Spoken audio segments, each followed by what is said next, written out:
Hello friends, एक बार फिर स्वागत है आपका Geo with Umashankar Gaur YouTube channel पर। यह चैनल आपकी प्रतियोगी परीक्षाओं की तैयारी कराने हेतु तैयार किया गया है, इसलिए इसे लाइक, शेयर व सब्सक्राइब करना ना भूलें और सब्सक्राइब में बेल आइकन पर क्लिक ज़रूर करें ताकि आपको मेरे नए नए वीडियो प्राप्त होते रहें। तो आज मैं आपके लिए लेकर आया हूँ रीड ज्योग्राफी लेक्चर सेकंड के अंतर्गत आपका तीसरा लेक्चर राजस्थान की मिट्टियों से संबंधित प्रश्न, जिसमें आपके एमसीक्यूज़ का एक टेस्ट है जिसमें 50 प्रश्न मेरे द्वारा सम्मिलित किए गए हैं। जैसे ही प्रश्न आपकी स्क्रीन पर आए आप उन्हें रोकें और स्वयं आंसर देने का प्रयास करें। उसके बाद आप आंसर सुनें और चेक करें आप कितने प्रश्नों का सही उत्तर दे पाते हैं, और किसी भी प्रकार का डाउट होने पर आप मुझसे संपर्क कर सकते हैं। आप वीडियो के कमेंट बॉक्स में कमेंट कर सकते हैं, मेरे व्हाट्सएप नंबर पर आप मुझे मैसेज कर सकते हैं और अपना डाउट पूछ सकते हैं। तो आइए बढ़ते हैं आज अपने प्रश्नों की ओर। पहला प्रश्न आपकी स्क्रीन पर आता हुआ कि कपास की कृषि हेतु सर्वोपयुक्त मिट्टी है। कपास की कृषि के हेतु सबसे अच्छी मिट्टी कौन सी मानी गई है? तो इसका उत्तर होगा नंबर 4, काली मिट्टी। अगला प्रश्न, मूंगफली की फसल हेतु उपयुक्त मिट्टी है। जैसे कपास के लिए काली मिट्टी उपयुक्त मानी गई है, वैसे मूंगफली के लिए कौन सी मिट्टी उपयुक्त मानी गई है? तो यहाँ ऑप्शन होगा 2, पीली मिट्टी। अगला प्रश्न, निम्न में से कौन सा एक मृदा अपरदन का कारण नहीं है? तो यहाँ 4 ऑप्शन दिए गए हैं: वर्षा की अल्पता एवं अनिश्चितता, वनों का ह्रास, अंधाधुंध चराई व वालरा कृषि या स्थानांतरित कृषि। इन चारों में से वनों का ह्रास, अंधाधुंध चराई व वालरा कृषि मृदा अपरदन के लिए उत्तरदायी हैं, लेकिन वर्षा की अल्पता एवं अनिश्चितता ये मृदा अपरदन के लिए उत्तरदायी नहीं है। तो पहला ऑप्शन सही होगा। अगला प्रश्न, मृदा क्षरण को रोकने के उपाय क्या क्या हैं? यहाँ ऑप्शन में दिया गया है पहला, खेतों में मेड़बंदी। खेतों में मेड़बंदी करके हम मृदा अपरदन को रोक सकते हैं। वनों व चारागाहों में वृद्धि करके भी, अधिक मात्रा में वृक्षारोपण करके भी हम मृदा क्षरण को रोक सकते हैं। चराई पर नियंत्रण करके हम चारागाह क्षेत्रों को अगर सीमित कर दें चराई के लिए कि सिर्फ इसी क्षेत्र में चराई होगी, तो उससे भी मृदा क्षरण को रोका जा सकता है ताकि पशुओं के खुरों से होने वाला अपरदन रुके। अर्थात तीनों ही मृदा क्षरण को रोकने के उपाय हैं। तो चौथा उपयुक्त सभी यहाँ पर सही होगा। अगला प्रश्न, घग्गर नदी की बाढ़ से प्रभावित इलाकों में पाई जाने वाली प्रमुख मिट्टी है। तब घग्गर नदी में जब बाढ़ आ जाती है या बाढ़ वाले जो क्षेत्र हैं वहाँ पर प्रमुख रूप से कौन सी मिट्टी पाई जाती है? तो वह भूरी मटियार मिट्टी। कौन सी है? भूरी मटियार मिट्टी। अगला, राजस्थान में भूरी मिट्टी का प्रसार क्षेत्र है। तो भूरी मिट्टी राजस्थान में बनास नदी का जो प्रवाह क्षेत्र है उस क्षेत्र में पाई जाती है। अगला प्रश्न, हाड़ौती पठार पर पाई जाने वाली मृदा है।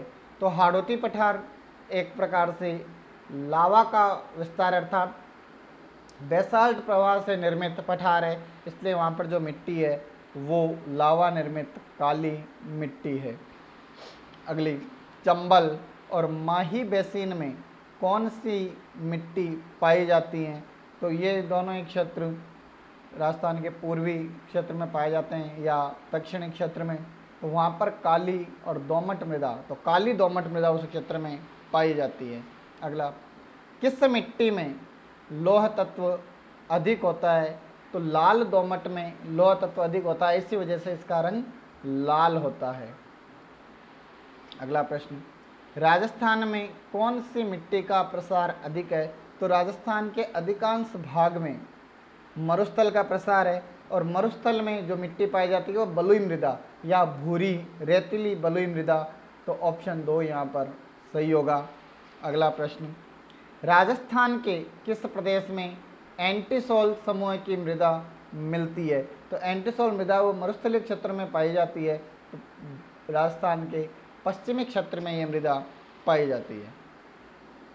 राजस्थान में मिट्टी अपरदन का सर्वाधिक क्षेत्र पाया जाता है। तो राजस्थान में मिट्टी का जो अपरदन है वो श्रीगंगानगर में सर्वाधिक होता है, क्योंकि वहाँ पर बड़ी मात्रा में आंधियाँ चलती हैं। अगला कथन ए, राजस्थान में पाई जाने वाली सिरोजम मिट्टी की उर्वरा शक्ति अपेक्षाकृत कम होती है। कारण क्या है कि सिरोजम मिट्टी में नाइट्रोजन व कार्बनिक पदार्थों की कमी होती है। कथन का कारण भी एकदम सही है, कथन भी सही है और उसका कारण भी सही है, अर्थात ऑप्शन 2 ए व ब दोनों सही हैं तथा ब ए की सही व्याख्या करता है। प्रश्न संख्या 14, सुमेलित करना है, जैसे मिट्टी के प्रकार और जलवायु प्रदेश। इसके आधार पर हमें बताना है कि इरिडोसोल्स जो है वो कौन से जलवायु प्रदेशों में पाई जाती है। तो इरिडोसोल्स शुष्क एवं अर्ध शुष्क प्रदेशों में पाई जाती है। इंसेप्टिसोल्स जो है वो उप आर्द्र एवं आर्द्र क्षेत्रों में पाई जाती है।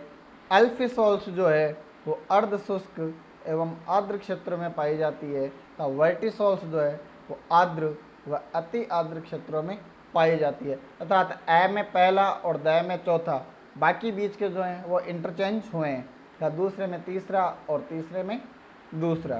तो ये देखिए, ये ऑप्शन इस प्रकार का क्रम कौन से ऑप्शन में दिखाई दे रहा है। तो ये क्रम हमें ऑप्शन 1 में दिखाई दे रहा है, 1 3 2 4, तो ये सही होगा। अगला प्रश्न, निम्न में से कौन सा युग्म सही सुमेलित नहीं है। यहाँ जिले दिए गए हैं और उनकी मिट्टी दी गई है। उदयपुर चित्तौड़गढ़ लाल काली मिट्टी, यह सही है। उदयपुर चित्तौड़गढ़ में इस प्रकार की मिट्टी पाई जाती है। अलवर जयपुर दोमट मिट्टी, यह भी सही है। श्री गंगानगर हनुमानगढ़ भूरी बलुई मिट्टी, यह इस क्षेत्र में नहीं पाई जाती। यहाँ पर चौथा कोटा झालावाड़ काली मिट्टी, तो ऑप्शन 3 सही है, क्योंकि श्रीगंगानगर हनुमानगढ़ में भूरी बलुई मिट्टी नहीं पाई जाती है। यहाँ पर भूरी दोमट मृदा पाई जाती है, जो घग्गर नदी के बाढ़ के द्वारा बिछाई गई है। अगला प्रश्न संख्या 16, पश्चिमी राजस्थान की मिट्टी अम्लीय और क्षारीय तत्वों से संसिक्त कैसे हो जाती है। कि पश्चिमी राजस्थान जो है वहाँ पर मिट्टी अम्लीय और क्षारीय तत्वों से सम्मिलित कैसे हो जाती है। जल के प्रवाह से। अब मरुस्थल है, जल प्रवाह होता ही नहीं है तो कहाँ से आएगा। दूसरा, मिट्टी की निचली सतह से ऊपर की ओर कोशिकाओं द्वारा जल रिसाव से, यह यहाँ पर सही है।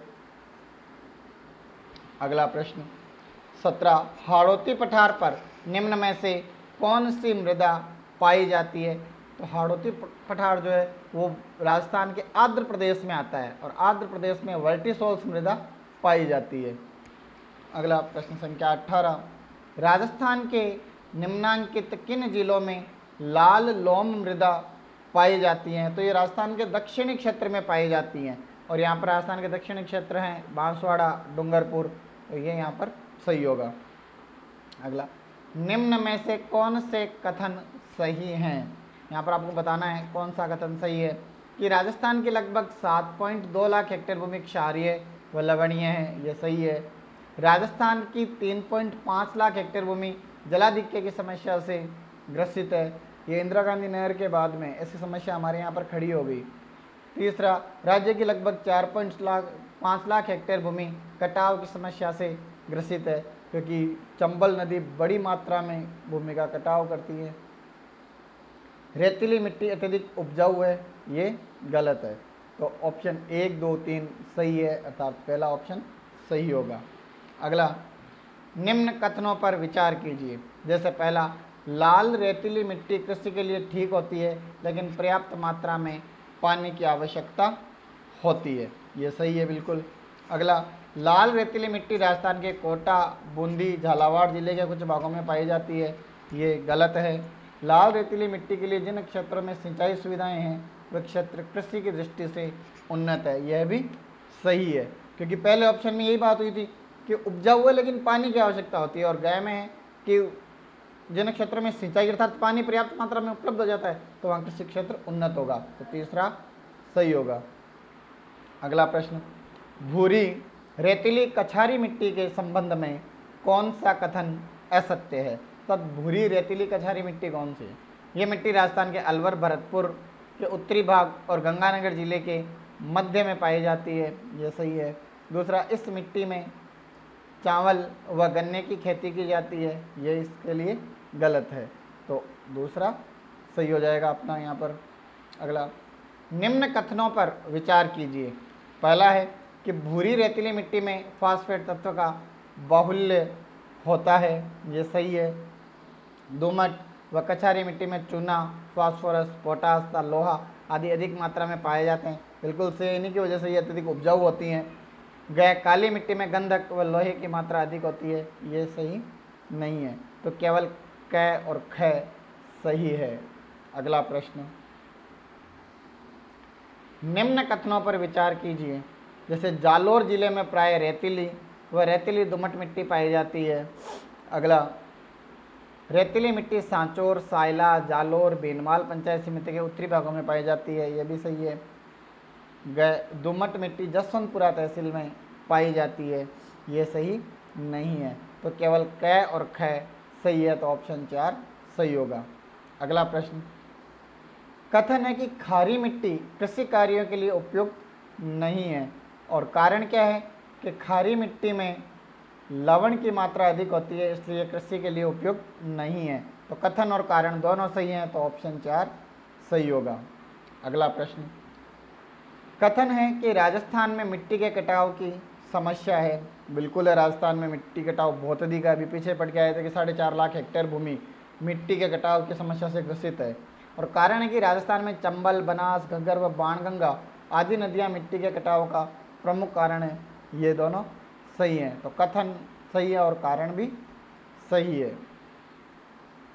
26वां, कथन है कि राजस्थान के पूर्वी मैदान में दोमट और बंजर मिट्टी पाई जाती है, और कारण है कि दोमट मिट्टी संगठित एवं बारीक छिद्रों वाली होती है, तो दोमट मिट्टी संगठित एवं बारीक छिद्रों वाली होती है, ये सही है। लेकिन कथन क्या है, गलत है कि दोमट मिट्टी है वो बंजर नहीं होती, उपजाऊ होती है।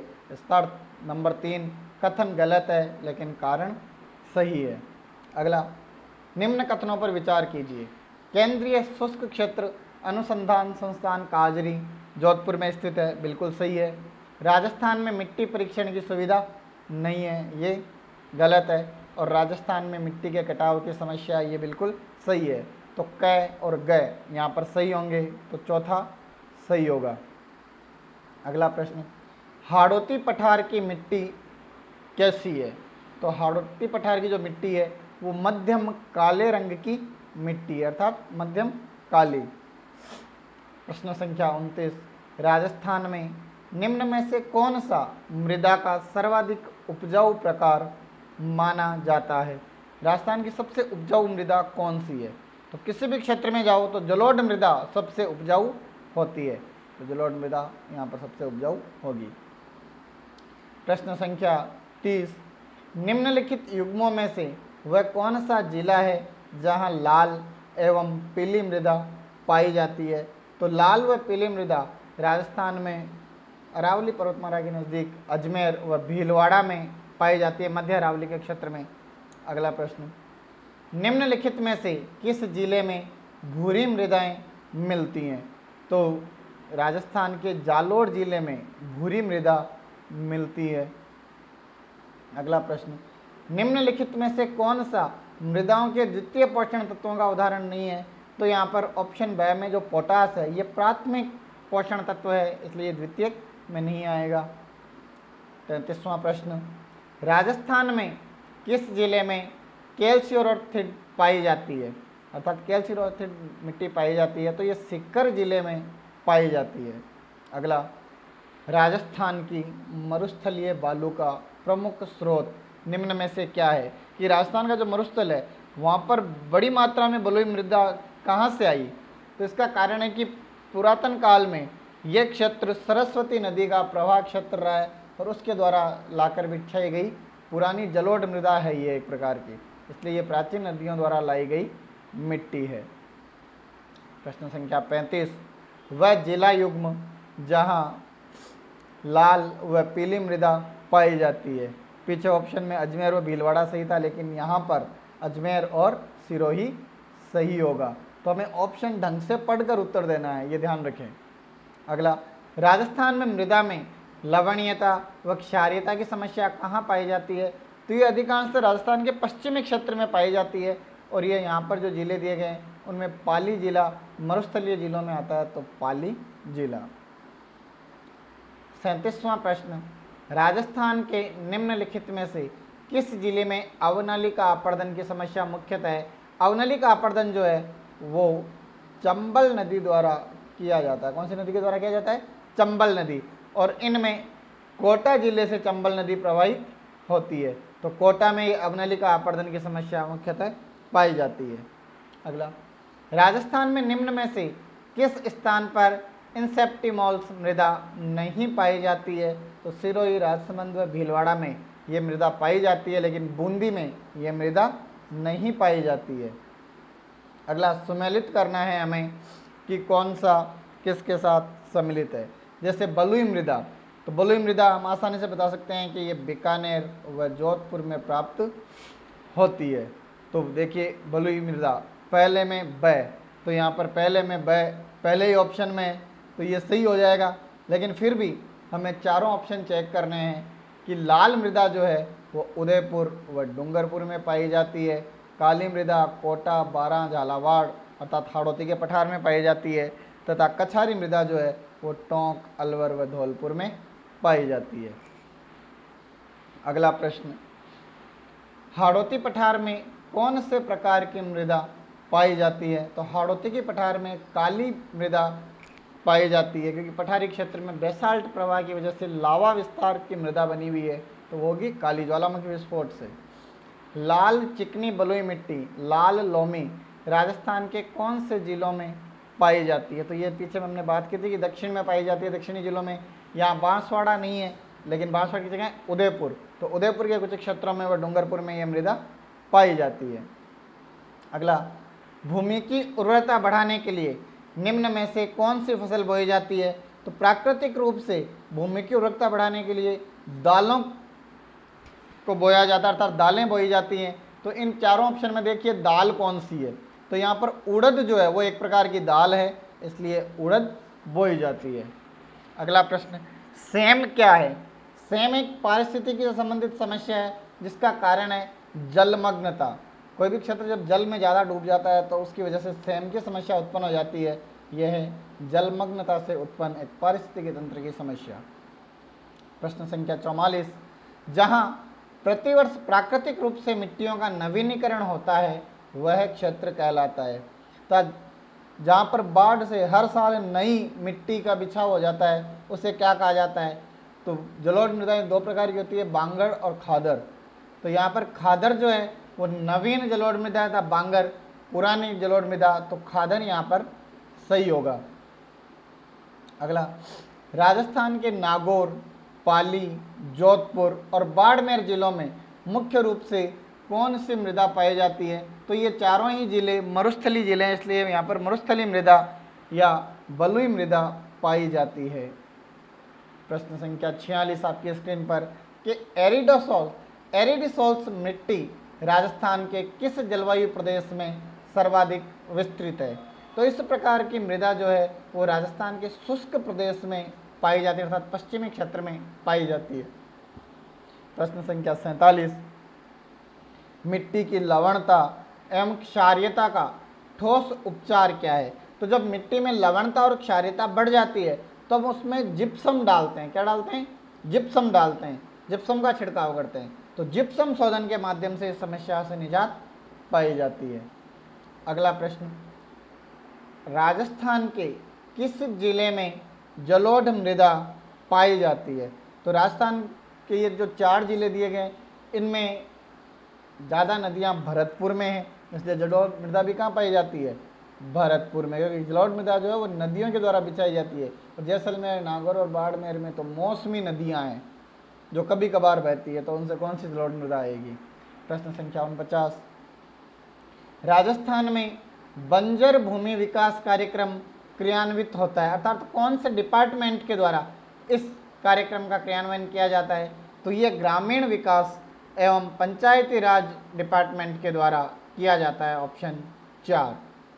और अंतिम प्रश्न, जिप्सीफेरस मृदा पाई जाती है। ये मृदा राजस्थान के कौन से ज़िले में, जो 4 ऑप्शन में ज़िले दिए गए उनमें से ये कौन से ज़िले में पाई जाती है, तो ये राजस्थान के बीकानेर ज़िले में पाई जाती है। आज के लिए इतना ही। आपको ये प्रश्न कैसे लगे कमेंट बॉक्स में ज़रूर बताएं और चैनल को लाइक, शेयर और सब्सक्राइब करना ना भूलें। जय हिंद, जय भारत।